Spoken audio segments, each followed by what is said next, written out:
Hi everyone. So I'm Emily. I'm a current MD PhD student at Emory University. I've completed my clinical rotations and I'm now on my brief 4-year hiatus for my PhD. I went to the University of Rochester for my undergraduate education. I scored a 517 on the MCAT, and for Motivate MD, I serve as a tutor, an editor, an advisor, and an interview coach. Hi everyone. I just finished my second year at the University of Florida College of Medicine. I did my undergrad at University of Cincinnati.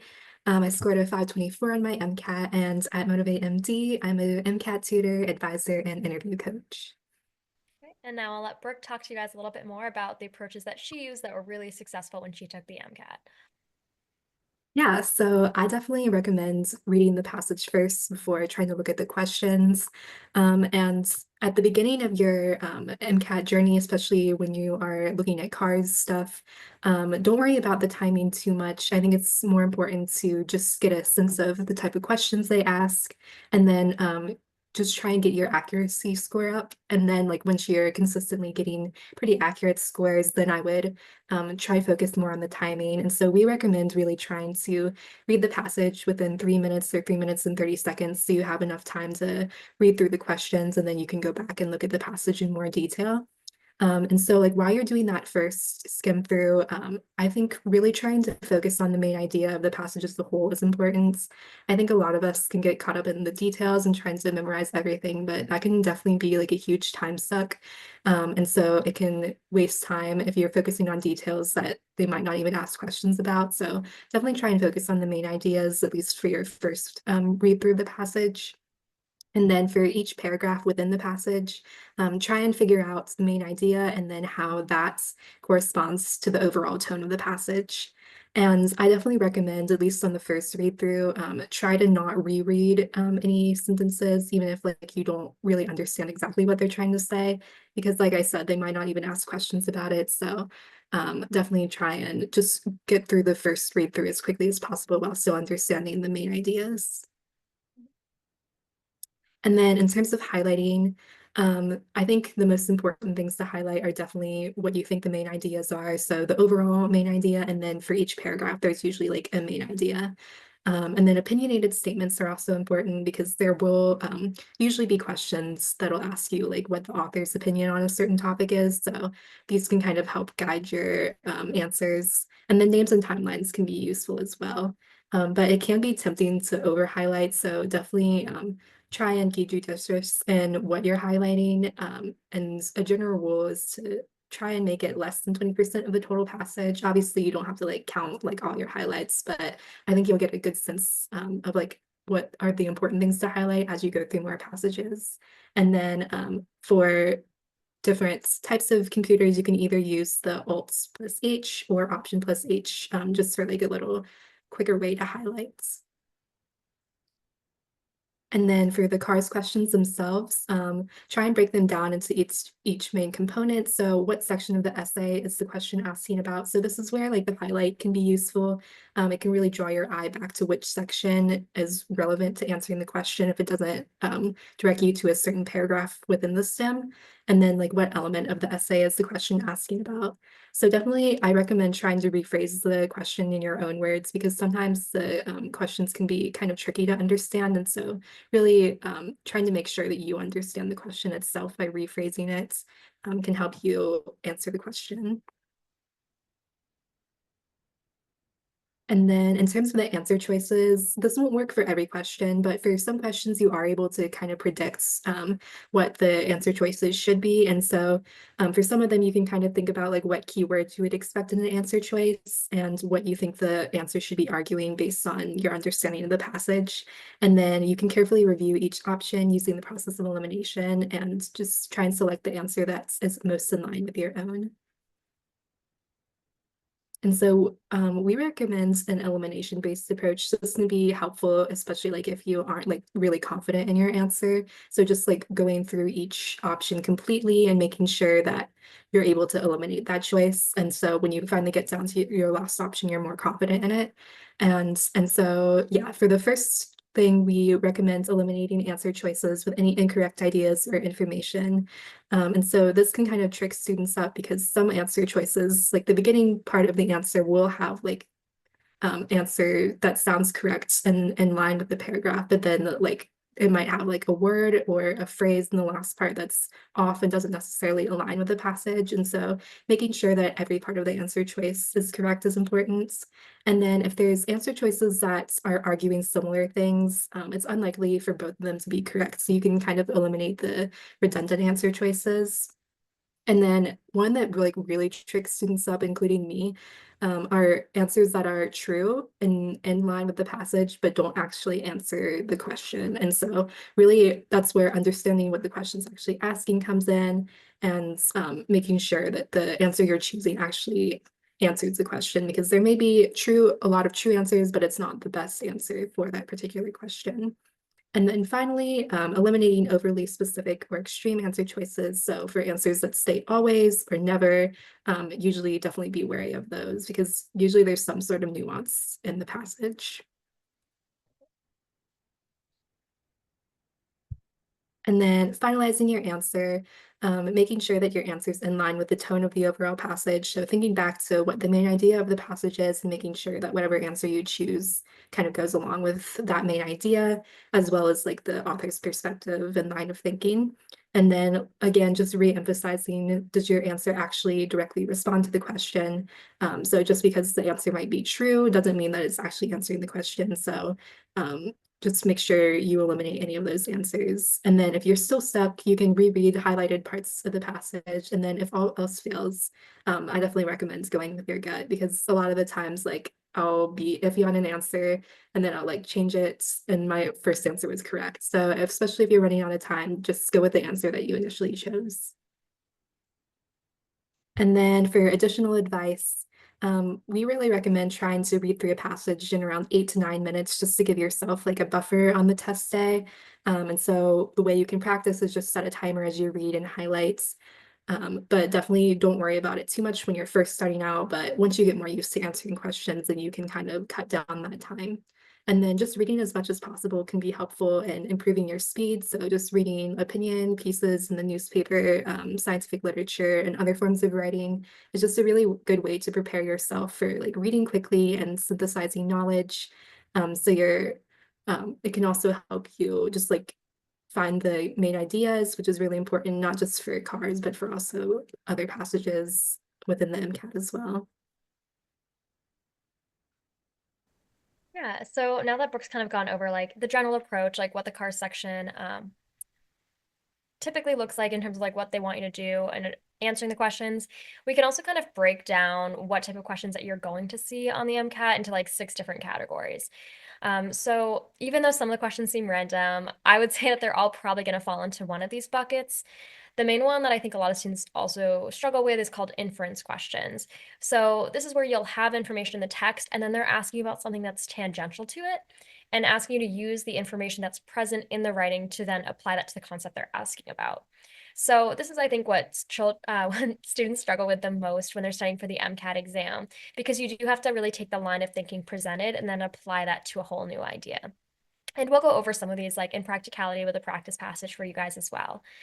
Other questions that you'll see a lot are strength of argument questions. So you'll usually be given a passage that has some purpose, some mission, and there might be some argument presented to you within that passage.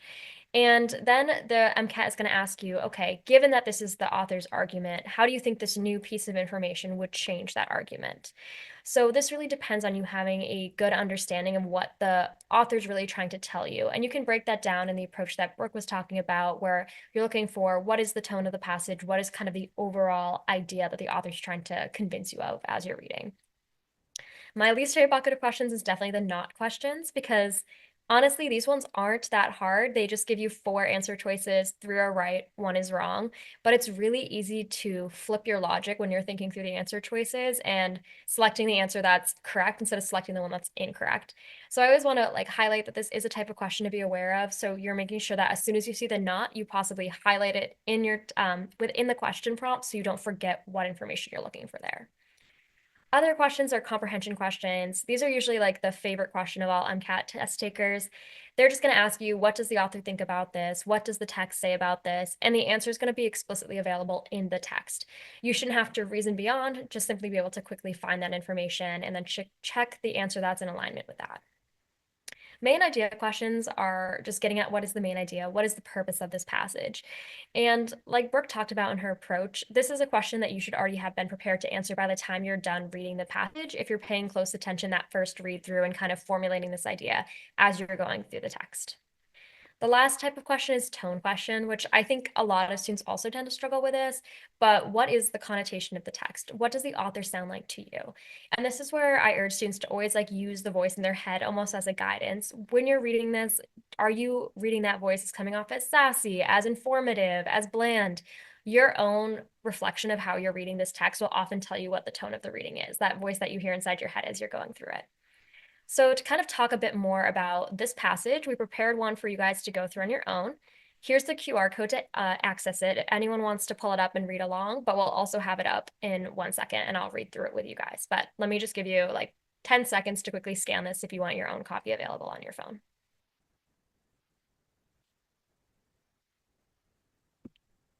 All right, so for this passage, and I'll read it out loud just because, I think it's really boring for you guys to stare at a screen for like 3 minutes. So, in recent years, the integration of technology in educational settings has been both lauded and criticized. Proponents argue that digital learning tools democratize education, providing students with access to vast resources that were once limited to elite institutions. Critics, however, question the efficacy of these tools, particularly when they replace traditional learning methods rather than complement them. While interactive tablets and online learning platforms promise engagement, research has yet to conclusively determine whether they enhance long-term retention of knowledge. Some scholars argue that the cognitive demands of digital learning differ from those of conventional education. The transient nature of digital information, where hyperlinks, notifications, and multimedia compete for attention, may encourage superficial engagement rather than deep learning. Others contend that digital platforms, when designed effectively, can promote adaptive learning, allowing students to move at their own pace while receiving immediate feedback. The debate over whether technology fosters or hinders critical thinking remains unsolved, leaving educators in a perpetual state of experimentation. One underlying concern is the socioeconomic gap that technology both bridges and widens. Wealthy districts can afford sophisticated digital tools, personalized learning software, and high-speed internet, while underfunded schools often struggle with outdated computers and unreliable connectivity. If the goal of digital learning is to create equal opportunities, then disparities in technological access must be addressed first. A final consideration is the role of teachers in the shifting landscape. While some view technology as a supplement to effective instruction, others fear that an over-reliance on digital tools could diminish the role of educators, reducing them to mere facilitators rather than active participants in the learning process. Whether digital learning ultimately enhances or undermines education depends not on the tools themselves, but on how they're implemented within a broader pedagogical framework. All right, so this is a pretty standard type of passage that you'll see on the CARS section. I hope that you guys, as I was reading through that, kind of jotted down some notes on what you think the main idea is, where you would pay specific attention to the text. And I think we'll start by kind of showing you when we get a passage like this, like what are the things that we're going to highlight. And I think Brooke and I both took notes and kind of highlighted different parts of this passage. But I think key things that I would look at as soon as I'm reading through an MCAT passage definitely are shifts. So things that I like to highlight are scholars argue in the second paragraph tells me that there is going to be an argument or there's going to be a point that is introduced right after that phrase. Similarly, in the second paragraph, we also have others contend. So we're getting both sides of the argument presented there. Those are both just brief things that I would highlight there to call my attention to in case a question asks me about opposing sides of an argument. Other important things, and I think Brooke highlighted this really well, is like looking at what is the main idea or what is the setup. Oftentimes, that's either going to be the first sentence of a paragraph or it's going to be the concluding sentence of a paragraph that's introduced. So for the first paragraph, we have this thesis statement almost that's set up to us. And I know that in college and in high school, they're always telling you look for that like 3-part sentence. That's rarely going to be true on the MCAT and rarely going to be true in any piece of literature or essays or news report that you're reading. But just highlighting that one sentence kind of concluding or giving you an overview of the passage is going to be a great thing to bring your attention to when you're looking at overall idea or even tone of the passage. And the same is true here in our third paragraph. We know that it's going to talk about a socioeconomic gap. That's the main idea of that third paragraph. So we'd highlight that. And then our last overall concluding sentence is also something to call attention to. And I know, Brooke, if you have any other specific thoughts on this passage or approaches that you would take reading this. Yeah, those are all great points. And I think like some students are afraid of highlighting like whole sentences, but that can definitely be helpful, especially like sometimes questions will ask about like a certain phrase. And so like having like a whole sentence just so you have more context to look back at can be helpful. So don't be afraid of like having to highlight a whole sentence if it's like an important main point. All right, so we're about to go through some practice questions again. I know I said that you guys could pull this up on your phone and read it on your own if you're interested, but just so you guys have this for reference as we go through some practice questions, here is this QR code, and let's kind of see how you guys would approach or tackle some of these questions. So this is going to be one of our inference questions. Like I said, students' favorite genre of questions. So given the information provided in the passage, how do you think the author would feel about the current implementation of technology in schools? So there's a lot of answers here. And usually for these, you will see like they're going to be pretty differentiated answers. You'll see like strongly in favor, strongly against, and then you'll usually see kind of a range in the middle. Usually here, they won't be as overlapping as you'll see with like tone questions. So I think the first thing that I would do with an inference passage is start looking at like first part are we going to agree with? So we want to think about like, okay, is this author going to be strongly in favor, skeptical, completely opposed, or indifferent? As Brooke was kind of talking, it's really easy to identify those extremes. So is this information going to strongly in favor or completely oppose the information that the author put in the passage? And if you guys want to use the chat and be more interactive, I would love to see it. But I also know it is 4:30 on a Sunday and you guys are studying for the MCAT and you're probably tired. So I won't force you to do that if you do not want to say anything in the chat. I'll give you guys like a few seconds and Brooke and I will talk through this, regardless of if you guys want to participate or not. Strongly in favor. Okay, so we're seeing like some people are like a little bit more interested in like in support of. Okay, or maybe some skepticism. Did anyone use any approaches or were there any answers that people were very against when they were reading?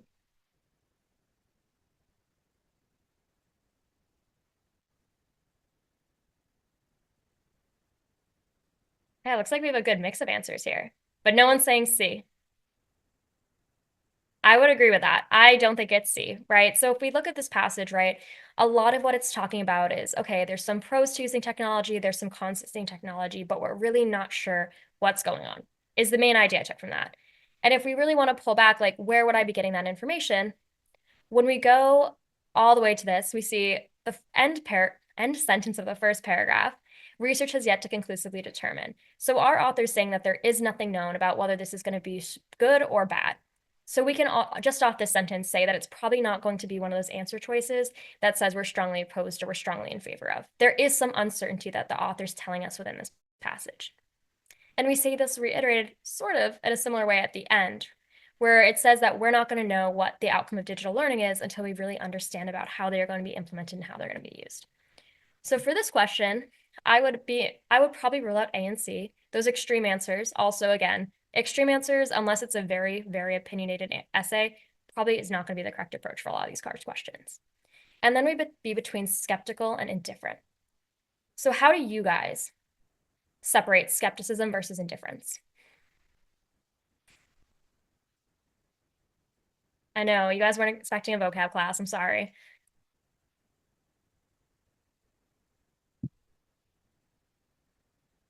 And we can phrase it another way. So indifferent could be imposed. Yeah, it can be. I usually think about indifference as like not caring.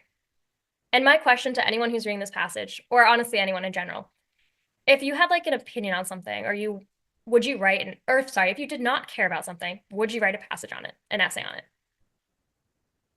Probably not, right?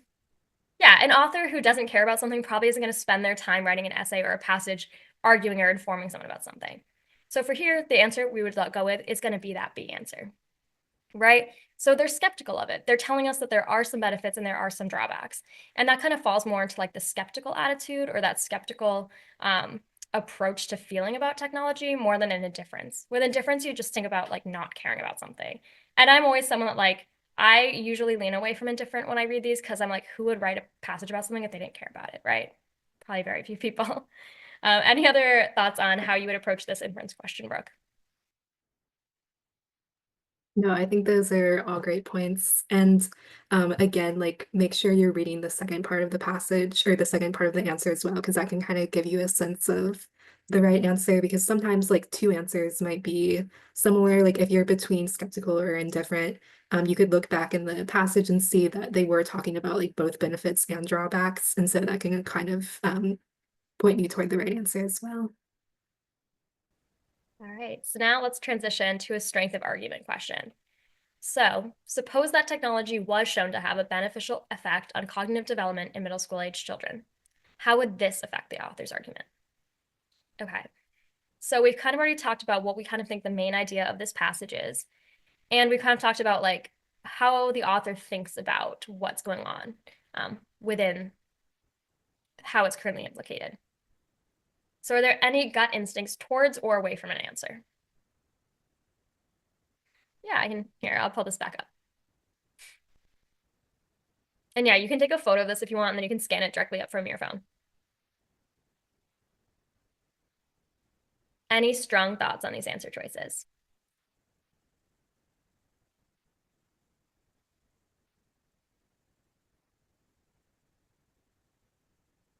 Brooke, do you have any strong thoughts? For me, I would lean toward weaken. And then again, going back to that same part that you highlighted about there not being enough evidence, I think like if there was evidence, that would definitely weaken the author's concerns. Mm-hmm. Yeah, so skepticism, right? We kind of talked about this idea of being like, I don't know, there's pros, there's cons. So in order to strengthen skepticism and needing more research, that would almost be like there's less research available. But this argument is telling us that there's actually more information there that the author like overlooked in some way.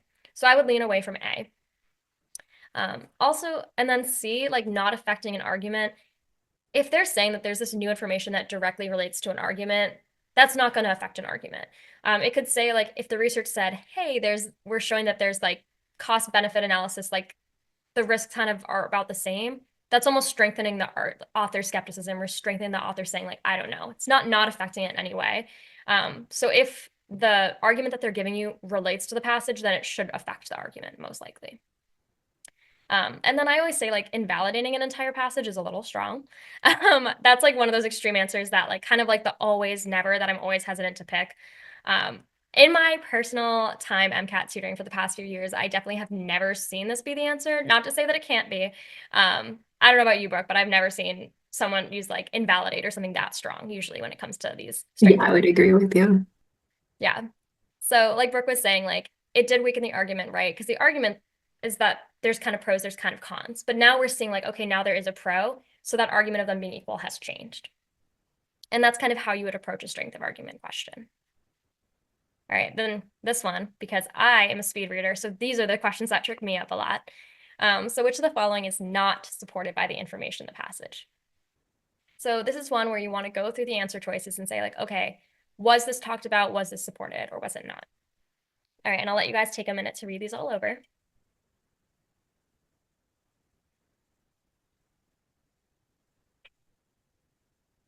Okay, we had some strong responses to this one. I like it.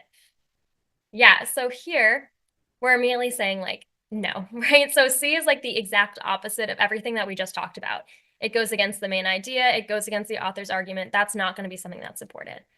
I think it can be like really hard too if these answer choices aren't exactly stated in the text. I think we can easily say that like A and B, if we go back to the passage, they definitely say this, versus D has some level of like you're inferring this from what it tells you. Because you're talking about like how are the tools used? Is it going to erase it? But they don't necessarily tell you the educator's like personal opinion or emotion about it. But C is definitely incorrect. And I always say, and I think Brooke had mentioned this too, always go with the one that you know is true. There's no room for you to argue yourself out of this answer. You know that this is the right one. Amazing. You guys are killing this. You're doing way better than I would. I was so bad at reading not when I was studying for the MCAT. All right. So comprehension question, another favorite. So what does the author believe about middle schools that provide tablets to children for their homework? And I'll let you read through these answer choices.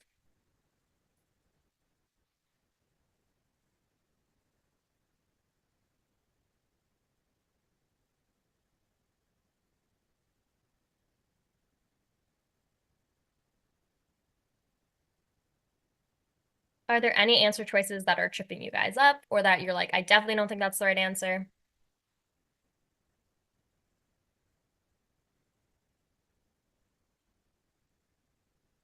All right, Brooke, do you want to take a crack at this one for us? Yeah, so I would like to usually like go through all the answers and make sure they line up with the passage. So I'll start with D, ensuring deep learning by replacing outdated methods with modern tools. I didn't really remember them talking about like deep learning or like just like any replacing outdated methods that they were talking about in the passage. So I would kind of like put a star by that and say, I don't really remember them talking about that. Failing to provide equal opportunities. Again, I really don't remember them talking about economic disparities in the passage. So I would also kind of strike through that answer for now. In terms of B, setting students up for failure by making them dependent on technology. Again, I don't remember them talking about that. So going to A, now that I've like kind of crossed out those answers, likely engaging students in adaptive learning, but long-term effects are uncertain. And this last part especially lines up with what we've been saying before. Like the author was skeptical because there is both benefits and drawbacks, and there's not enough research. And so this kind of lines up with like all the answers we've been provided so far. And so another thing that I kind of have noticed when going through passages is that like once you kind of get the main idea down, you'll notice that like a lot of your answer choices should support each other because they're all about the main passage and usually they have something to do with the main idea. So this, especially this last part, that long-term effects are uncertain, that really falls in line with what we were saying about them not being enough research and the author's like skeptical about like the long-term effects. Yeah, and I noticed that one of the students asked, so they did mention that there are disparities that are mentioned in this passage. And that's definitely correct. And I think that's also something that, yes, they might mention it, but you also want to think about like, what are they really setting up here? So when we talked about this passage, we kind of talked about like how it's not really leaning either way. We kind of talk about here's these pros, here's these cons. And when we look at this third paragraph, right, when we're talking about looking at the socioeconomic gap, it's telling us that technology is both bridging and widening that gap. Again, that's in alignment with this idea that the author is very much lying in the middle of this argument. They're not really sure if it's going to ultimately be a good thing or a bad thing. When we go to this question that we just talked about, sorry, let me pull it up. We are talking about this is they are failing to provide equal opportunities. So that's like a very extreme answer. So even when we think about that, like Brooke was saying, this isn't really in line with all of the other answer choices that we've selected, that this author isn't sure. So saying that they're failing to provide equal opportunities is a very strong sentiment that doesn't really align with the rest of what we're seeing with this passage. Um, and yeah, I would agree. I think that's what another one of the students just said, that it is a more extreme tone. And I think we can also say that even with D, like they're ensuring deep learning, right? That's another, this whole sentence is incorrect, but again, that's like a very like they're definitely confident 100%. And we're not seeing the author say 100% on anything throughout this passage. So that's also kind of cueing you into the idea that those might not be the right answer. Awesome. All right, and then a main idea question, which I think we've like talked about this so many times, so I'm sure you guys have a great approach for this. But which of the following best summarizes the author's main viewpoint?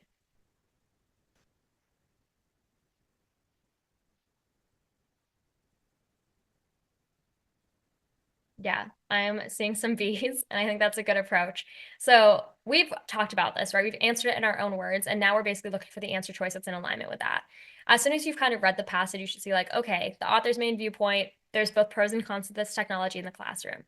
The closest answer to that is B. Of course, the MCAT's going to say it nicer, more professional than any of us would, but that's their jobs. They have to make it a little confusing and harder to read. But we'd want to cross out anything that's very strong leaning other way. So technology being an invaluable tool that should replace traditional methods. They never suggest replacing traditional methods. And even if it's invaluable, they're more focused on whether there's benefits or if there's a cost to doing this. Same thing goes with C. That's another like very anti-technology statement. That is not at all the tone that's been kind of discussed throughout the course of this passage. And D, they're worried about teachers being replaced, but again, it's not the primary issue. That's not the primary argument that the author is posing. And that's kind of how I would recommend approaching a passage like this. They'll be pretty similar in length, and you can expect to see answer or questions that kind of fall within these buckets, although they might be differently asked. I do think it can be a little more difficult when some of the questions are longer phrased, in which case, always like you can use your highlight on your question as well. So make sure you're utilizing the tools that the MCAT platform gives you. All right. And then one last question for this passage. And I think we're kind of getting closer to this. This one's kind of like the more tricky on the infer side. But which of the following best describes the author's tone throughout the passage?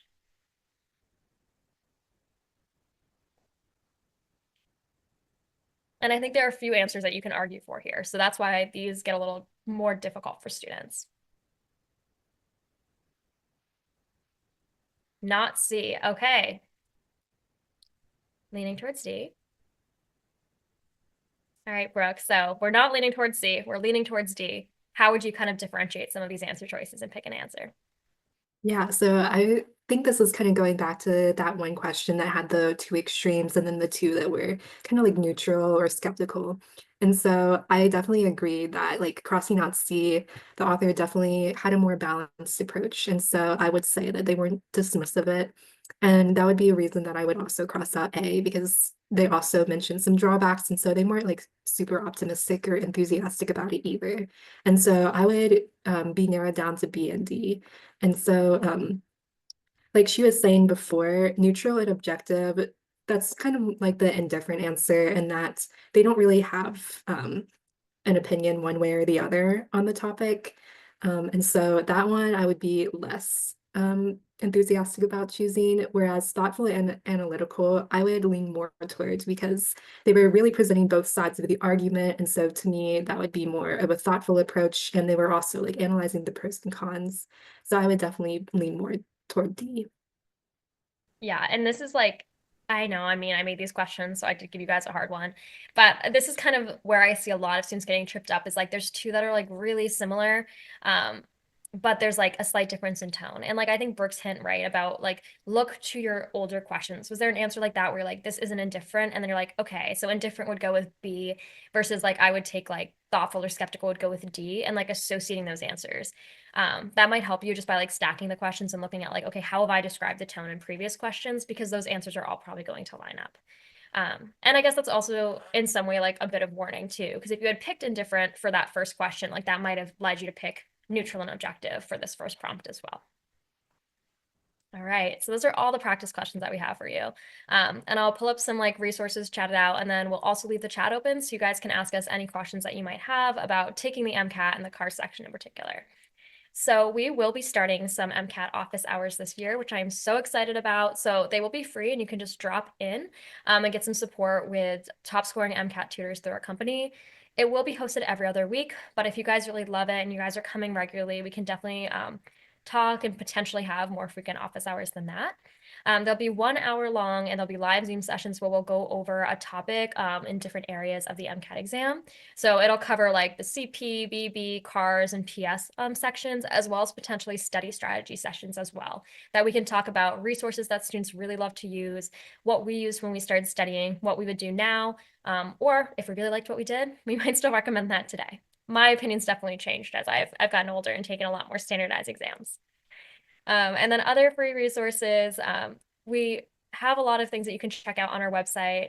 I'm sure you guys have kind of come across and looked at it as well, but definitely scan this QR code, save these resources, and always feel free to reach out about potentially setting up with an MCAT tutoring session, as well as some personal statement feedback as you kind of move forward in this application cycle. All right, so I guess this leaves open some time for some questions, and I'll leave this QR screen up on the right side. I think it's on the right side for everyone's screen, that you can access all those resources at. Amazing. Okay, so one question we have here is what do you guys use for a study guide? So, Brooke, do you want to start talking about how you kind of approach studying for the MCAT exam and maybe CARS in particular? Yeah, so just in general, I focused first on content review. Well, the first thing I did actually was take like diagnostic practice tests. And so that really helped me get a sense of what my weaknesses were. And so I could focus more on those in the time that I had. And so after I took that, I noticed that CARS for me wasn't really a weakness. It was more like the biochem and like physics. So I really focused more on doing content review for that. And then for CARS, I just did like one of the Jack Weston passages a day. But if you had more of a struggle with CARS on your diagnostic or you notice that you're consistently getting those questions wrong, then I definitely recommend doing more than one passage a day. Um, and I think like free resources are definitely just as good as some of the paid resources. And so like the Jack Weston ones are really good. And I think like we're working on making some passages as well. And so hopefully those will be available for you all in the future to use. Yeah. And I would say I definitely like approach studying very similarly. I started with content review and then I shifted into doing more practice questions. I think like the biggest thing to do is like you need to know what's on the MCAT, right, to study for it. So make sure you're looking at like there's comprehensive topic guides that are out there. The AMC has one that's like a little bit more vague, but breaks down like the general idea of like what you need to know in each section. And then if you just look up the comprehensive topic list, you will find like every single subtopic that's on it. And I basically just broke it down. So I was doing like 3-ish topics a day. And as I moved closer, I started taking those diagnostic exams. And I know someone had asked about where to find practice tests.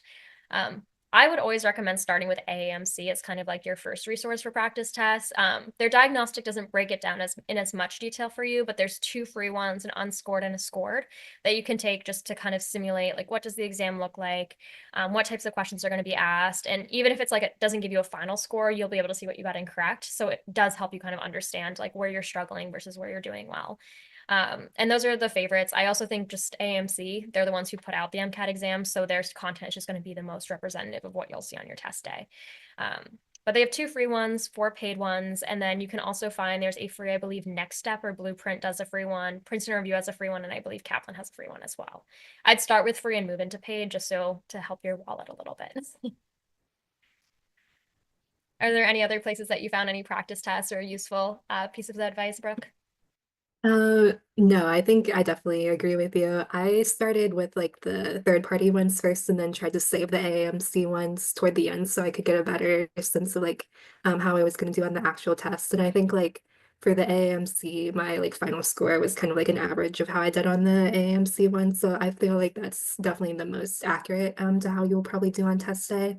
And so I would definitely start with like the free third-party ones, and then as you get closer to your tests, then you can start using the AMC ones to get a sense of how you're doing on the actual exam. No. All right, and then we have another question about how is CARS different compared to the SAT reading, if you guys do know. I will say I'm older than I look, so it has been a little bit since I've taken the SAT exam. I think in some ways they are similar on just being able to like gauge your comprehension of a passage. I will say just because like the MCAT exam is for people who are like college level students or even beyond that, it is going to be a little bit more difficult in the material that they're going to make you read versus the SAT reading is going to be at a level where they expect like a high school education, you should be able to pick it up. But I would also assume people who probably do well in the SAT reading section and do a lot of reading are probably going to do well in the car section of the MCAT. I don't know, Brooke, if you've taken the SAT a little more recently than I have. I took the ACT, but I'm assuming it's similar. But yeah, I definitely agree that like in general, some of the skills that you'll learn for test taking, like being able to eliminate the wrong answers that are too extreme, like those general concepts will help you. But then I'd say like trying to read more um, articles like scientific research papers or op-eds and like the New York Times can really help you broaden like your vocabulary and just get a better sense of like reading longer passages with more complicated words or topics that you might not have heard of before. Yeah. Definitely. I know that's like the worst advice when you're a really busy college student and you're taking 6 courses and someone's like, just read more. But I actually promise it does pay off a lot on these passages.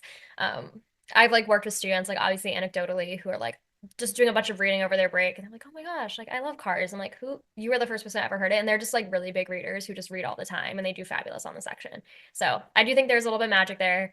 Um, but I do know it's really hard to pick up a book when you're like 20 credits into a semester. Totally get that. Do you guys suggest Kaplan or for content review, or do you have any other recommendations? I I started studying with the Kaplan books, and I really liked those for like really broad content review. I will say I think it depends on how you utilize the research resources. So I know Kaplan has the online course too, which is a little different. I think for content review, you should work predominantly on the subjects that you know that like are your weak areas, and that's really you want to focus it with things like online courses. I know Khan Academy has like free ones that are available. Same with study.com. Kaplan, they have like the individual things and like the overall course, which can be useful. I honestly think it's kind of like up to you what helps. I was never a video or textbook person, so I realized like halfway through, I was like, wow, I've been studying and this so is not working for me. So I kind of transitioned to more like free online resources, doing like a mix of like YouTube videos. I like purchased the question bank through the AAMC, and that kind of worked better for me for content review. But it definitely depends on like what exact resource you have and how you're using it. How about you, Brooke? Yeah, I would definitely agree with that. I tried to spend like as little money as possible when I was doing this because they can get really expensive with all the resources that are out there. And so the way I kind of approached it and the way that I would want to approach it now is to just like start doing a lot of practice questions. And if there were concepts that I noticed that I keep getting wrong or I don't understand, then I would look up a YouTube video, and there's usually like some good videos that are free on the topic on YouTube or other resources. Yeah. There's definitely a lot of resources out there, and it is hard to know what works best for you, which is why I would say definitely when you're even thinking of taking the MCAT exam, it might be time to just kind of play around with your learning style and see what works best for you. That way you can kind of really hit the ground running when it gets to content review. And if you're ever interested, I know we have some great blog posts coming out about online tutoring, if that's like a good fit for you and what you need for the MCAT exam, as well as other things such as like test preparation courses, question banks, all of those fun stuff that you can spend money on, but are truly, really helpful.